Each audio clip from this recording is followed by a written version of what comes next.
Hello, everybody, and welcome to Carpet City Cinema, a Gila Films podcast. I'm David Weaver, and had a kind of another busy week, so thought I'd drop in one of those legacy episodes from a year or so ago, a little more, about closer to a year and a half ago, that I initially recorded when I was testing out the idea of doing a podcast. I think I only have one more left after this one, I think. So, this is from about, I think it was February 2022 I initially recorded this. So check it out, and hope you enjoy.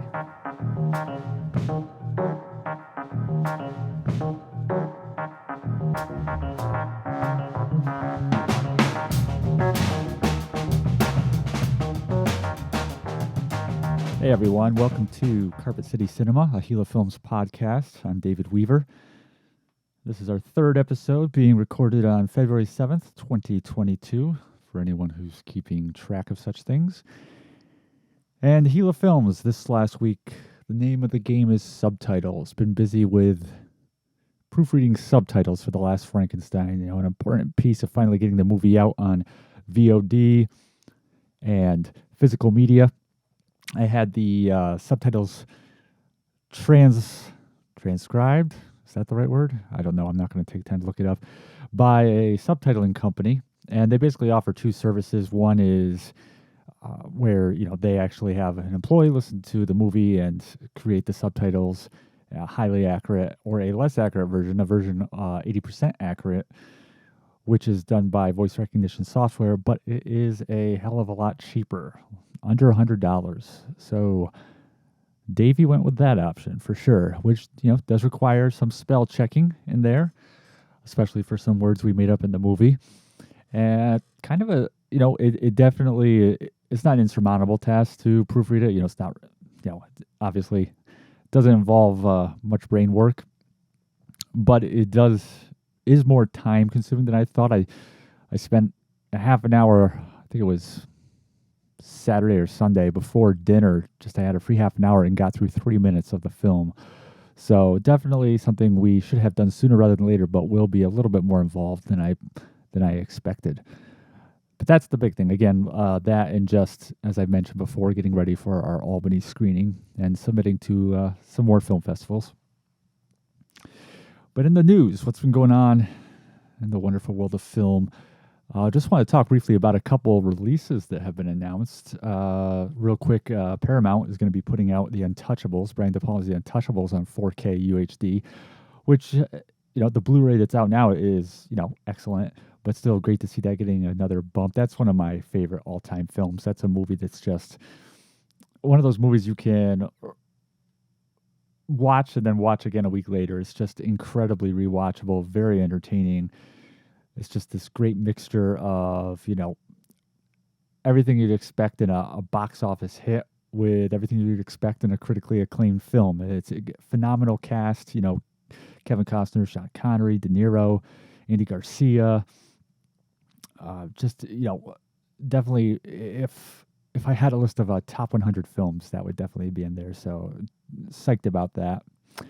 Another one that's coming out is a movie I never actually heard of before. It's coming out later this month over in the UK from the label Network Releasing. It's a movie from 1961 called The Man Who Finally Died. It's a suspense film.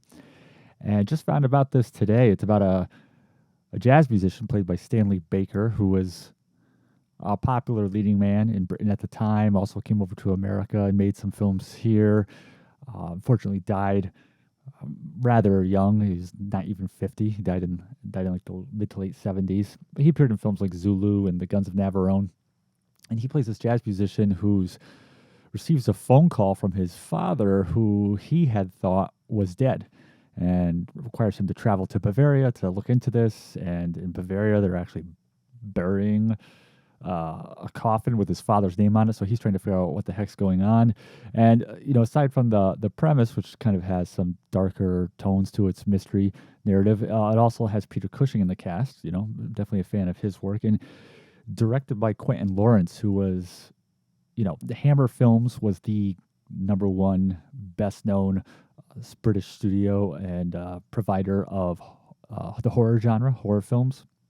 Science fiction too, but they did all those Dracula films with Christopher Lee, the Frankenstein films with Peter Cushing, the Mummy movies, the Quatermass films, and so on and so on.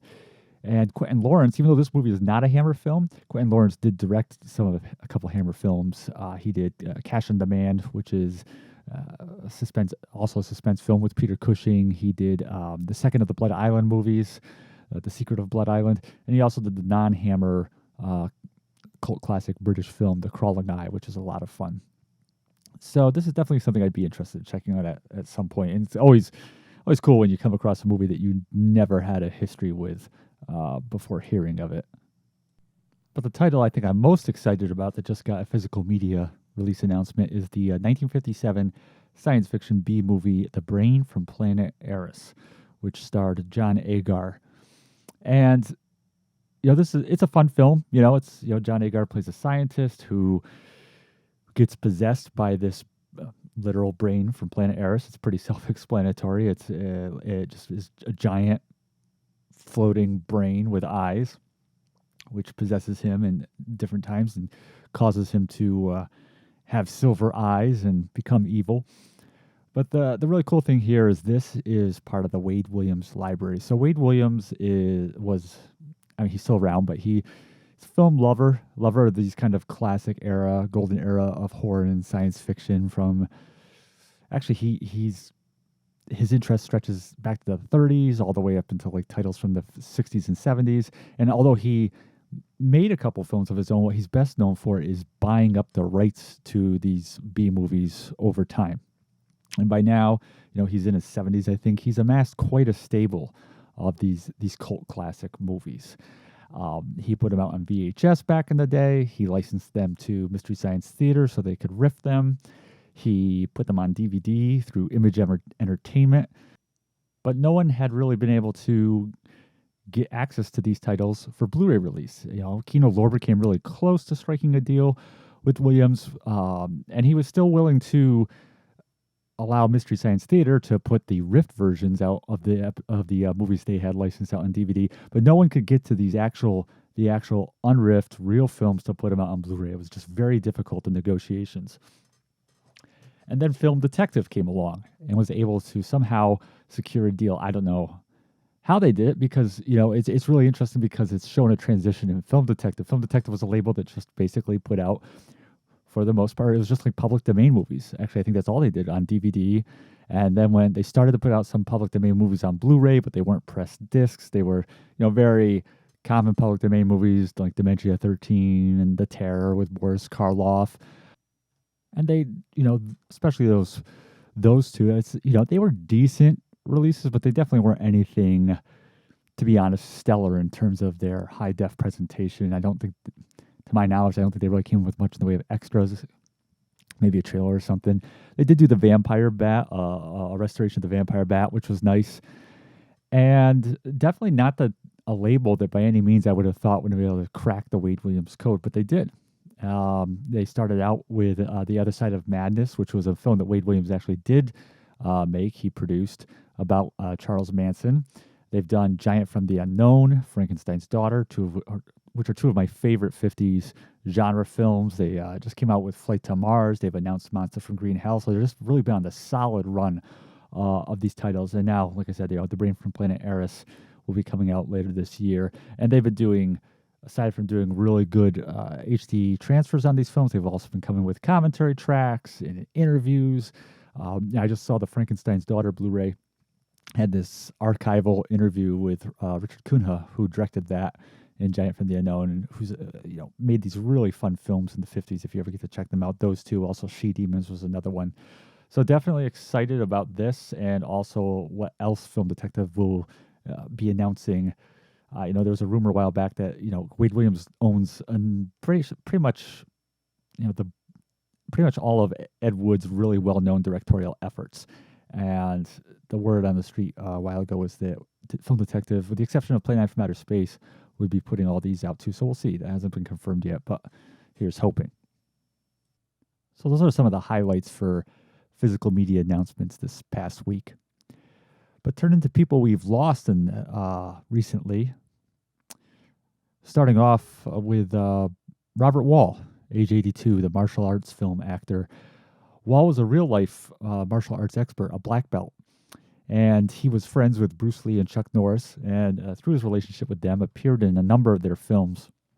He made his film debut in The Way of the Dragon, which some people know as Return of the Dragon, that Bruce Lee film, but probably best known for his role in Enter the Dragon, where he played O'Hara. That's the guy with the scar, the vertical scar around his eyes, who fights Bruce Lee. And was actually during the filming of that scene, because he and Lee knew each other, they really wanted to go all out to really sell this fight between them. He ended up getting some broken ribs from Lee in that scene, and he also appeared in Lee's final film, Game of Death. With Norris, he showed up in films like Firewalker, Invasion USA, Code of Silence. He had over a dozen appearances on Walker, Texas Ranger. He and Norris were also partners in a chain of karate studios. So yeah, Bob Wall, age 82. We also lost actor Carlton Carpenter, age 95. Carpenter made his film debut in the social issue drama Lost Boundaries back in '49, but kind of made the mark he left in cinema with his time at MGM in the early '50s. Now, he had been on Broadway prior to being in film, but he was picked up by MGM for a contract and appeared in a number of films there, like Summer Stock with Gene Kelly and Judy Garland, Three Little Words. He had a small part in Father of the Bride with Spencer Tracy.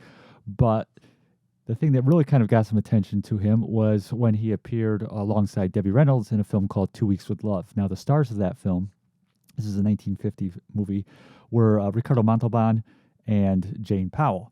But Carpenter and Reynolds had this song number in the movie, Abba Dabba Honeymoon, which became a huge hit. I mean, it was so popular that the two, Reynolds and Carpenter, were actually sent on a promotional tour.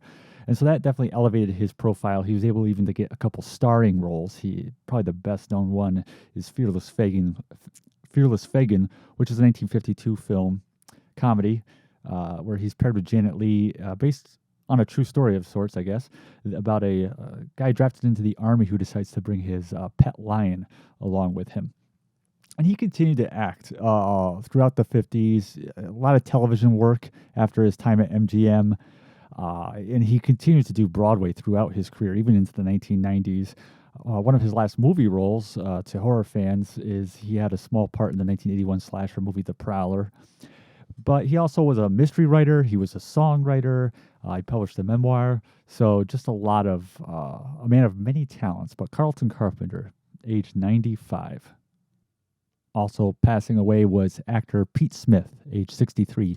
Smith is a New Zealand-born actor of Maori descent who made his film debut in the early 80s in the post-apocalyptic movie The Quiet Earth, where he plays one of the three characters of the survivors of a cataclysmic global event that the film kind of focuses on. And he went on to appear in a number of really acclaimed New Zealand films, The Piano, which is the Academy Award-winning movie from the early 90s. He was in Once Were Warriors and its sequel, What Becomes of the Brokenhearted. Peter Jackson had him playing an orc in Return of the King. He had some health problems recently, so he hadn't acted in a while. And, sadly, 63, a young age to pass away.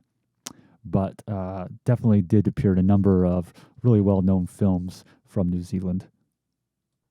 We also lost Ron Kivett, age 78, not a household name, but for fans of cult movies, especially regional films like myself, he is definitely someone who you should be aware of, even though he only worked on one feature film in his life. But that is none other than Zat. That's spelled Z-A-A-T, Zat, which was a 1970s Florida-filmed sci-fi horror monster movie about a scientist who's able to transform himself into a amphibious creature. And Kivett's contribution to this movie was that he wrote the original story for the movie and also created the monster outfit.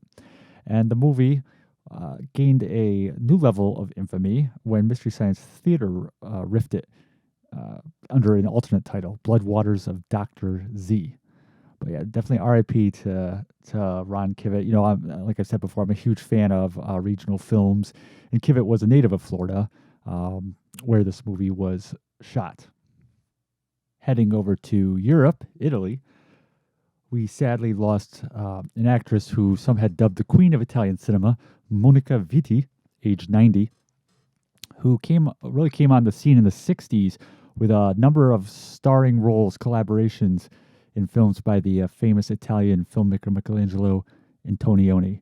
And she appeared in his trilogy that consisted of La Ventura, L'Eclisse, and La Notte, and they also did work together on Red Desert in the 60s. Um, really successful, critically acclaimed collaborations that they had at that time. Interesting, though, that even though these are known as dramatic roles, Vitti herself really liked the comedy genre as well. And some of the other films she did over the years included the spy spoof Modesty Blaise. Hopefully I'm pronouncing that right. You'll have to forgive me when I don't do that. She was also in the acclaimed film The Pizza Triangle, and she appeared in Luis Buñuel's The Phantom of Liberty. And like Pete Smith, I just mentioned a little bit ago, she also had been in ill health for a while, so actually hadn't made a film in about 30 years. But Monica Vitti, a legend of Italian cinema, passed away age 90.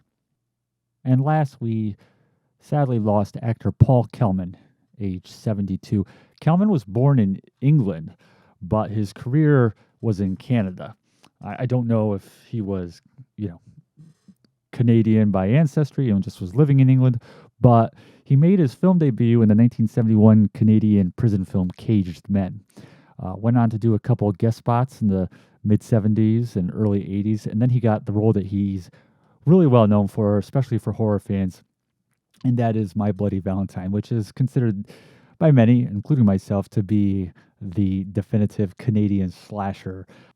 I actually would argue it's one of the best slasher films of all time. Just a really, really fun movie. There's definitely, one could argue there's some weaknesses amongst the acting, but the film itself has some really striking death scenes.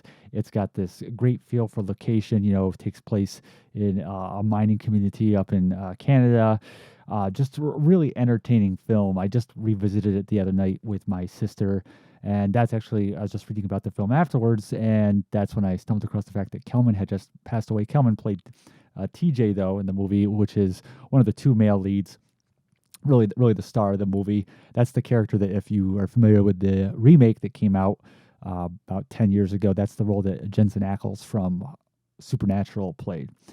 So after My Bloody Valentine, though, Kelman, he appeared in, kind of same thing, a couple more guest spots, a couple more films. He was in this 1981 Canadian, again, comedy called Gas, which actually featured appearances by a couple other members of My Bloody Valentine. He was in the rock and roll horror film Black Roses. But after 1993, he stopped acting. He's came from an arts background. Both of his parents were artists. And he was featured on the in the last couple of years, recently released Scream Factory Blu-ray of the movie, which is great that at least they got that were able to gather that kind of historical recollection from him on the making of the film. But yeah, sadly, 72 years old, just passed away right around the time that, coincidentally, interestingly, around the time that his best-known role, the film with his best-known role, is usually watched at. So, again, definitely recommend My Bloody Valentine, especially, they a few years back restored the gore scenes that had been removed from the film back around the time it was first shown. And, sometimes when you have these missing bits of footage, putting them back doesn't really make a huge difference to the overall impact of the film. But this is definitely an instance where it did. When you watch the original release on DVD, which didn't have that footage in it, some of the kill scenes, they definitely put a lot of style into them, a lot of thought into them. Death by showerhead, death by clothes dryer, and the cutaways are so quick to avoid showing gore that sometimes it's almost like, what just happened? What did they, how did this person die? And then restoring it just makes it a lot more entertaining. But definitely. Probably by the time this ever gets released, this podcast, it'll be too late. But if you can hear me through the thought channels of the universe, this is a really good time to watch that movie with Valentine's Day coming up. So now I just want to close out talking about a couple movies I saw recently.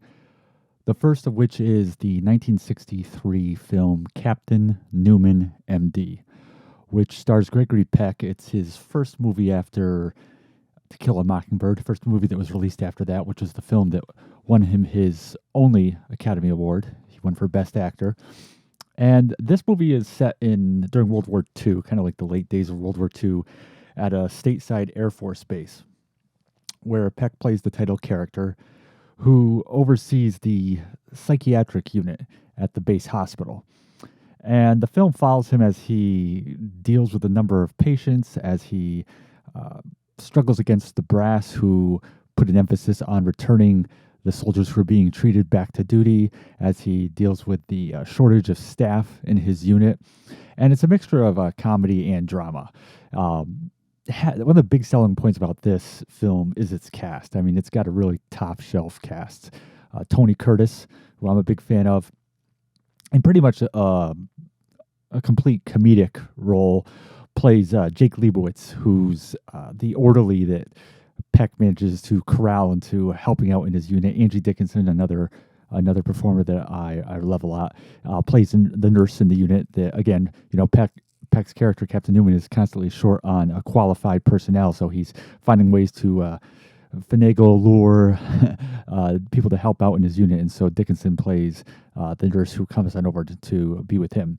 And then a bunch of well-known people playing different patients, kind of the key patients that he deals with in the movie. Eddie Albert plays a high-ranking officer who's dealing with not full-blown split personality, but like major issues, which are derailing him from being able to effectively serve as a leader.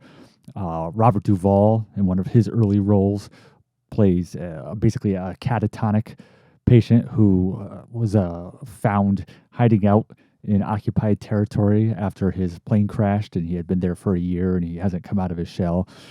Bobby Darin, the singer,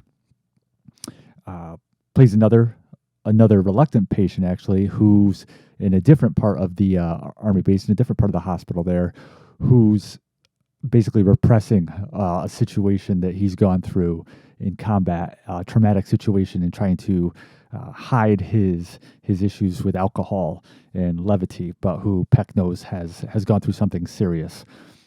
So the film is one where, trying to balance out these two genres of comedy and drama, never really fully succeeds in either, which is not to say it's a bad movie, but it's not one where you walk away from it thinking about how striking it was as a drama, or how funny it was with its humor. Props to Tony Curtis. I like I said, I love the guy. He's an actor who was adept at both drama and comedy, although in this film he's pretty much strictly there for the humor to be the comic relief. But despite his presence, and you also have, Larry Storch is in it, Ted Bessel shows up briefly, these different comic actors, the material is never really supporting them to deliver the laughs. But it's not offensive, right? In the sense that, you don't feel like, oh man, that was a waste of my time. I can't believe they bothered. And the same thing with the dramatic side of it. The film does touch on some interesting ideas related to the nature of being a doctor in the military, where you're fixing people up just to send them back into combat. And that's something that I thought was a really interesting component of the narrative. And they do kind of touch on that a couple times in the movie, but it's never really the main focus. It's really more about just Peck's interaction with these specific different characters, Duvall, Albert, Darin. But again, even though this is not a classic by any sense, it maintains your interest through the story, and it does have this incredible cast who some of them may not be giving, reference material performances. Robert Duvall's basically handed a variation on Boo Radley, the character he played in To Kill a Mockingbird, but still just their presence alone, just seeing all these people in one production is a really nice. And also in it, the cast is Dick Sargent. He plays the character who, through were introduced to Peck. He he's arriving at the Air Force Base to visit and is mistaken by Peck as a patient, and that's a nice scene with a light touch in it. James Gregory, who played Luger on Barney Miller, the TV show Barney Miller, big fan of both that show and Gregory's work.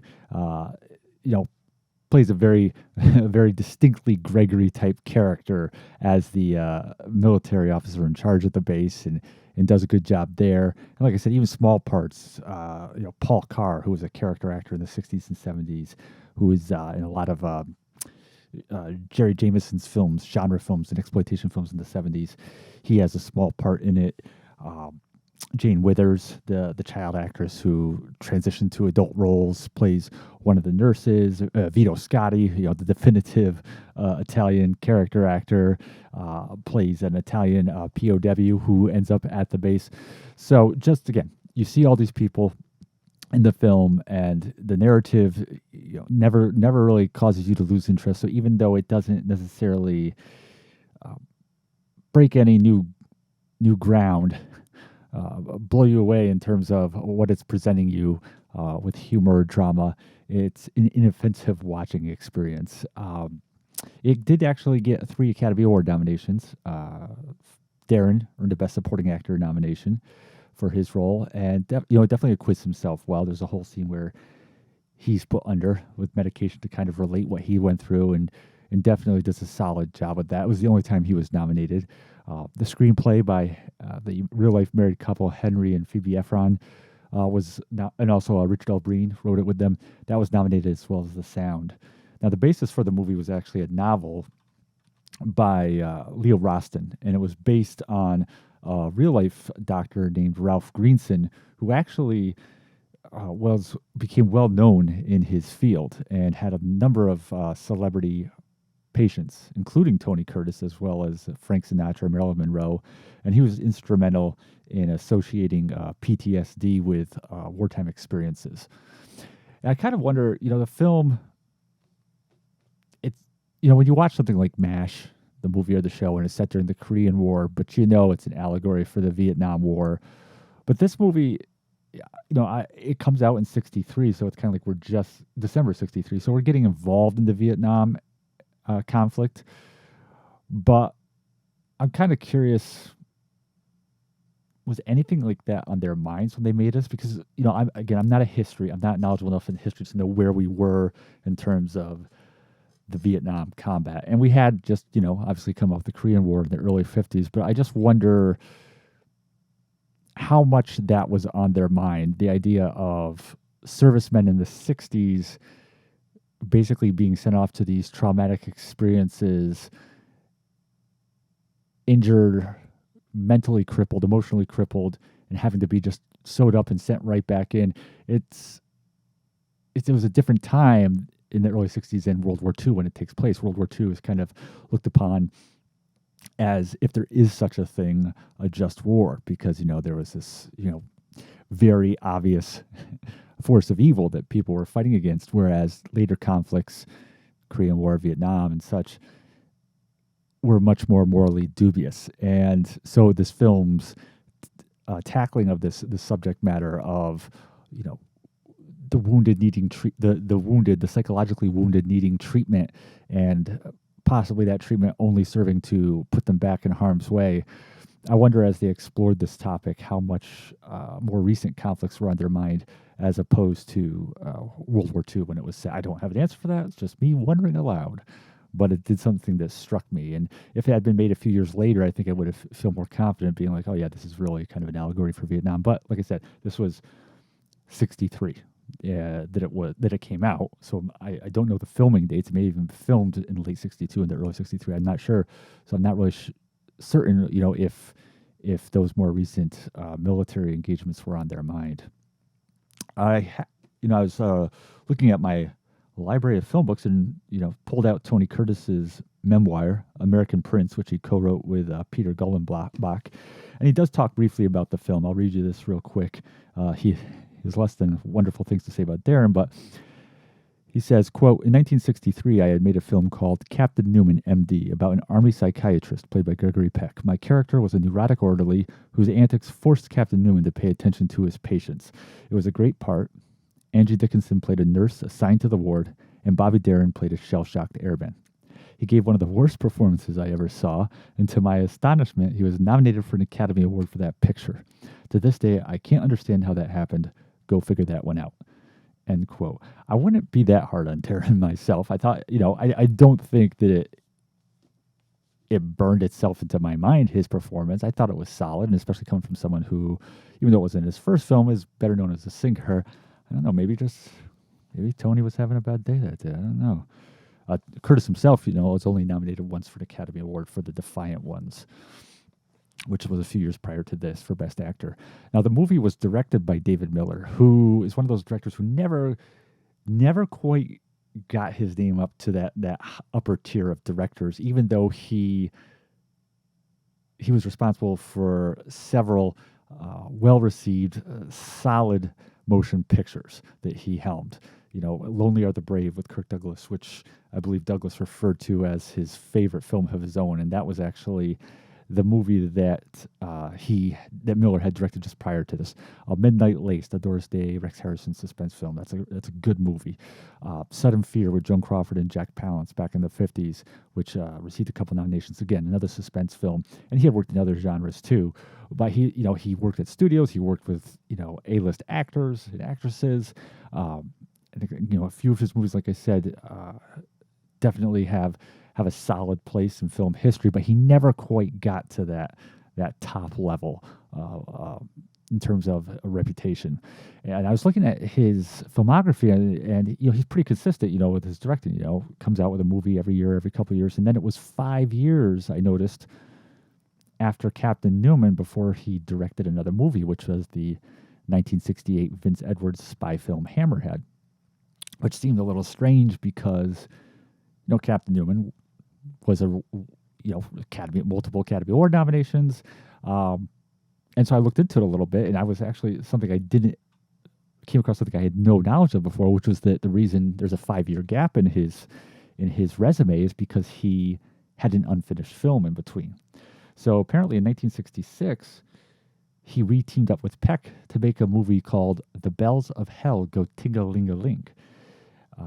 Don't know if that's the best title they could have picked for it, but hey, whatever. And it was a World War I set movie, and they were filming it, and they had to abandon the movie because of early snow that happened in the Alps. Now, I don't know much more beyond that. You can find at least one. I came across a behind-the-scenes photo online of it, and I don't know if there's more to the story, because they didn't just relocate to another location or wait for the snow to go, just to completely abandon. Maybe it damaged some sets. I don't know, but that's just interesting. I never even heard of this unfinished film. I'm kind of curious whatever happened to that footage. That'd be cool if they could ever find that and restore that to just put it maybe on another Gregory Peck movie or something like that. But that explains that 5-year gap that he had. Now, this was released on DVD by Universal, but more recently was put on Blu-ray by Kino Lorber. Solid release, has a commentary track by a film historian, a bunch of trailers, so definitely worth picking up, especially during one of their sales where you might be able to get it for $10, $11, $12. And so the other movie that was a first-time watch for me that I just checked out recently is the 1976 suspense movie, The Little Girl Who Lives Down the Lane. This was a Canadian-French co-production starring Jodie Foster as Rin Jacobs, a 13-year-old who, for the last couple months, has been leasing a house in a small town with her poet father, and who they've been staying away, basically staying out of the public eye. But Rin, Jodie's character, finds herself having to contend with the lecherous advances of Martin Sheen, who plays a character named Frank Hallett, who has eyes on Rin and is known in the area for his pedophilic predilections, but who has never been actually caught in the act. And in addition to this, Rin also has on her hands Frank's mother, Mrs. Hallett, Cora Hallett, played by Alexis Smith, who is the woman who has leased this house, not a cottage, house, to Rin and her father, and who is an upper class, racist, uh, unlikable, presumptuous woman who keeps barging into the house and uh, interfering in Rin's life. And the thing that's kind of complicating all these matters is that whenever we see these interactions between Jodie Foster and Alexa Smith, Jodie Foster and Martin Sheen, is that obviously you would hope that her father would get involved to protect her from these people, but he's never around. He's always on a business trip to visit his publisher, or he's in his study and can't be bothered, which of course immediately starts arousing suspicions on the audience's part. What's going on with her father? Where really is he? The film is essentially a 5-character movie. There's also the other 2 characters being Mario, played by Scott Jacoby, who's a little older than Rin's character. He's a high schooler. He walks with the aid of a cane. He's got a limp, and he comes across Rin when she's in need, and they befriend each other. And he finds out what her true situation is, and helps her out, and they develop a relationship. And then Mario's uncle, Officer Ron Migliariti, played by Mort Schumann, who is the local police officer who's aware of Martin Sheen's nature and his concern for Rin's well-being. I've got to say, this is definitely, I mean, it's early in the year, but definitely the best film I've seen this year, and one of the best first-time watches I've had in a while. This was just a really well-made, engrossing, suspenseful movie that showcased 5 very solid performances against the backdrop of the story that you just can't turn away from. And also manages to dive a little into exploring the issues of how a child should develop and how a child should grow into the adult that is destined to be. The film's narrative is constantly putting up roadblocks in front of Jodie Foster's character as things escalate between her and Cora Hallett, the landlady, and her son Frank, and as even the people who care for her, Mario and his uncle, become more suspicious and curious about what exactly is going on. Where is Rin's father, and what's the real nature of her living situation? So the film is presenting you with this very suspenseful, very interesting mystery, while at the same time giving this really solid character portrayal of Rin Jacobs, this very resourceful, very intelligent young lady, and showing how the way she has to react to situations that keep popping up, whether they're immediate danger in the form of Martin Sheen, and how she has to react to that, or keeping people's suspicions at bay so that they don't intrude into her life. And of course, you're totally wanting to, find out what's going on as well.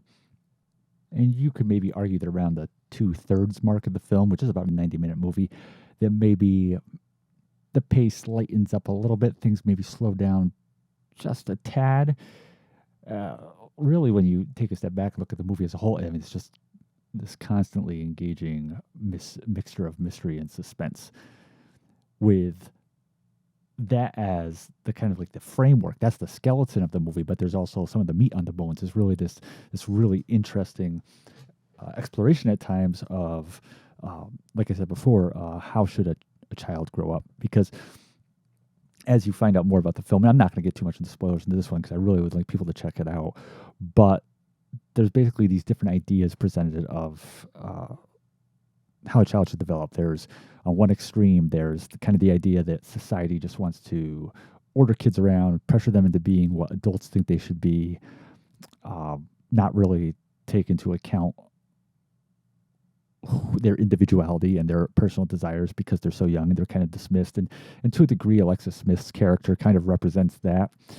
Then at the other extreme is kind of represented by philosophy we hear that was espoused by Rin's father is more that, children should do whatever they want and become whatever person they want to be, and don't even, even if this means not interacting with society and staying to yourself and not being tainted by kind of like the more superficial, shallow ways of adult society. And then Mario kind of represents, I think, the middle ground, which is, be true to, be the person you want to be.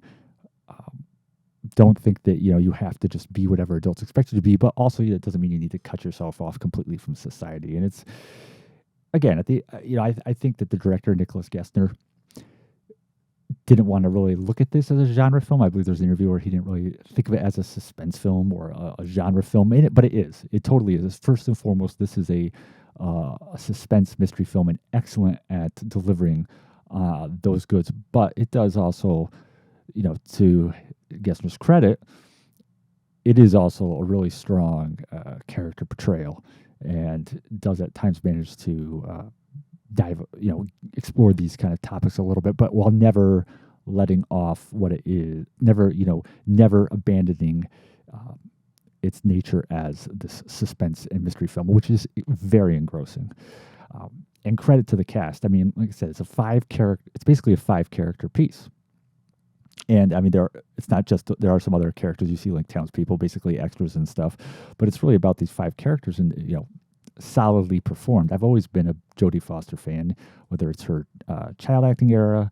This is, like I said, 2 films coming off of Taxi Driver, or even in her adult era. Maybe there's fewer films there I'd be interested in watching, but even when she's in something I'm not a big fan of, maybe it's great that she's there, and just nails this character completely. I mean, this is a 13-year-old who, in many ways, has the mind and the intelligence and the cunning of a much older person, and she completely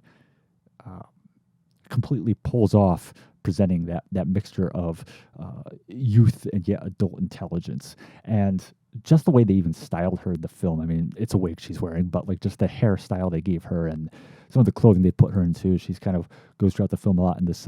She describes it as like this Moroccan dress outfit. It's like this one-piece outfit. It's just very stylish the way they presented her here. Sheen and Smith, kudos to both of them. I mean, these, especially, well, not especially, they're both equally good, but like Sheen in this role as this pedophile, just his ability to,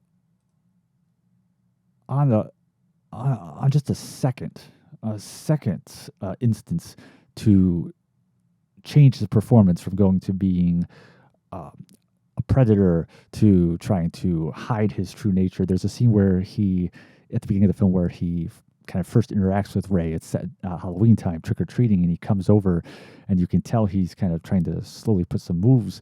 Did I say Ray? I meant Rin. He's trying to put some moves on Rin. He has to, in a moment's notice, he has to take his performance from being this aggressor who's trying to take advantage of her to when she kind of, without dialogue, calls him out on it, physically pulls away from him and reacts. He has to quickly turn into someone who's like, oh, no, I'm not trying to get fresh with you. I'm just being an adult who's just being chummy with a child, kind of a thing, and he's just able to make that change, make that transition in character so smoothly and seamlessly.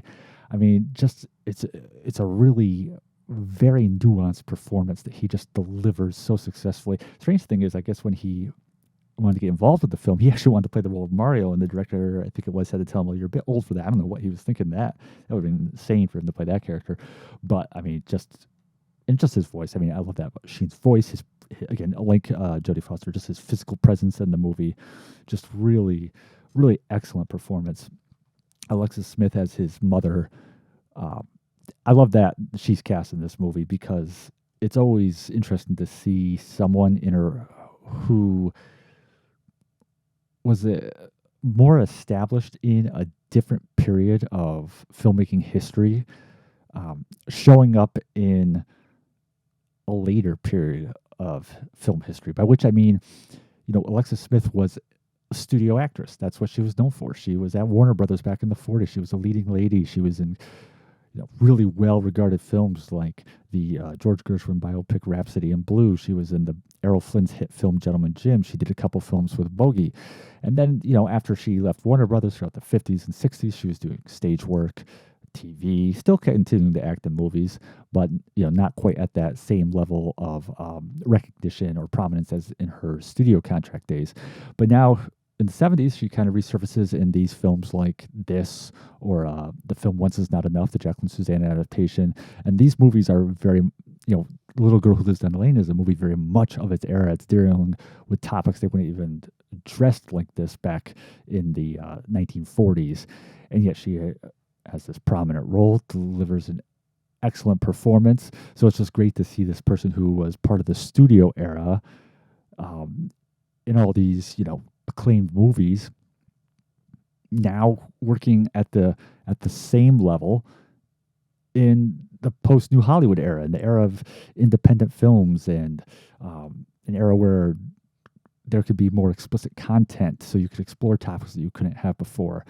And she's great in it. I mean, she's again, just the whole visual design of this film. Huge shout out to the cinematographer. I'm probably butchering his name, Rennie Verzier or Verzier or Verzier. I don't know. I mean, just he loads this film with great saturated dark colors of browns and other kind of like earth colors, which is aided by the fact that the film takes place in the last quarter of the year. And then Alexis Smith shows up in these like beige outfits. I mean, just great.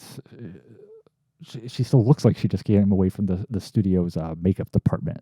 And she also has a very, I mean, she's playing this character who just, insinuates and oozes forth this like anti-Semitism and disdain for immigrants in her community.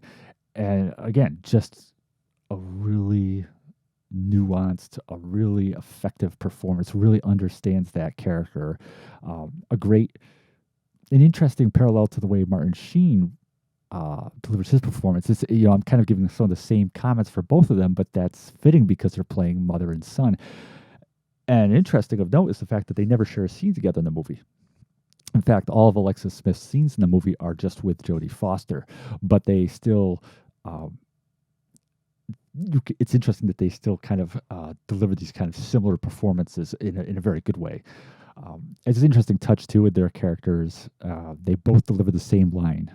Corey Hallett and later Frank Hallett.